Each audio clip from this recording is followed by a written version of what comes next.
আসসালামু আলাইকুম ওয়ারহমতুল্লাহি ওয়াবারাকাতুহু। আজ আমরা আলোচনা করব ইসলামের সবচেয়ে গুরুত্বপূর্ণ কিতাবগুলোর একটি, সহিহ বুখারী থেকে। প্রথম অধ্যায়, কিভাবে আল্লাহর রসূলের প্রতি ওহী শুরু হয়েছিল। এই অধ্যায় আমাদের জানায় নবুয়তের সূচনা, প্রথম ওহীর ঘটনা এবং ইসলামের ইতিহাসের এক মহামূল্যবান মুহূর্ত সম্পর্কে। সহিহ বুখারী, তাওহীদ পাবলিকেশন। পরিচ্ছেদ 1/3।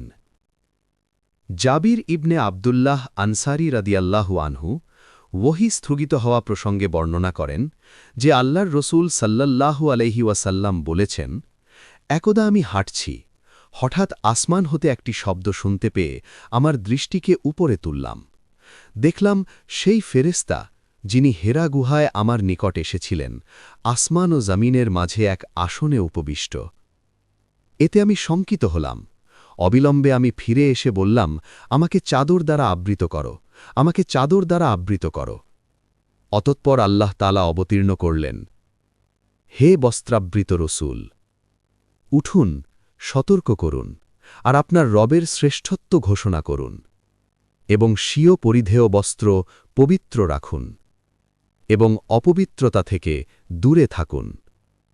সূরাহ মুদ্দাসসির 74/1-5।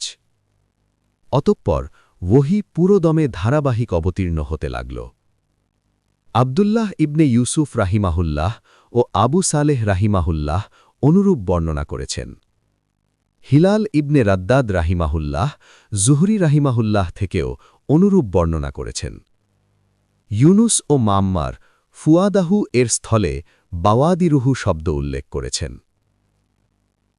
3238, 4922, 4923, 4924, 4925, 4926, 4954, 6214। মুসলিম 1, অধ্যায় 38, হাদিস 161। আহম্মদ 15039। আধুনিক প্রকাশনী 3। পরিচ্ছেদ 1/4। ইবনে আব্বাস রাদিয়াল্লাহু আনহু হতে বর্ণিত, মহান আল্লাহর বাণী, ওহী দ্রুত আয়ত্ত করার জন্য আপনি ওহী নাজিল হবার সময় আপনার জিহ্বা নাড়াবেন না। সূরা কিয়ামা 75/16 এর ব্যাখ্যায় ইবনে আব্বাস বলেন, আল্লাহর রাসূল সাল্লাল্লাহু আলাইহি ওয়াসাল্লাম ওহী অবতরণের সময় তা আয়ত্ত করতে বেশ কষ্ট করতেন এবং প্রায়ই তিনি তার উভয় ঠোঁট নাড়াতেন। ইবনে আব্বাস বলেন, আমি তোমাকে দেখানোর জন্য ঠোঁট দুটি নাড়াচ্ছি যেভাবে আল্লাহর রাসূল সাল্লাল্লাহু আলাইহি ওয়াসাল্লাম তা নাড়াতেন। সাঈদ রেহমাত তার শিষ্যদের বলেন, আমি ইবনে আব্বাস রাদিয়াল্লাহু আনহুকে যে রূপে তার ঠোঁট দুটি নাড়াতে দেখেছি সেভাবেই আমার ঠোঁট দুটি নাড়াচ্ছি। এই বলে তিনি তার ঠোঁট দুটি নাড়ালেন। এ সম্পর্কে আল্লাহ তাআলা অবতীর্ণ করলেন, ওহী দ্রুত আয়ত্ত করার জন্য আপনি ওহী নাজিল হবার সময় আপনার জিহ্বা নাড়াবেন না। এর সংরক্ষণ ও পাঠ করানোর দায়িত্ব আমার। সূরা কিয়ামা 75/16। ইবনে আব্বাস রাদিয়াল্লাহু আনহু বলেন, এর অর্থ হল তোমার অন্তরে তা হেফাজত করা এবং তোমার দ্বারা তা পাঠ করানো। সুতরাং যখন আমি তা পাঠ করি তখন আপনি সেই পাঠের অনুসরণ করুন। সূরা কিয়ামা 75/18।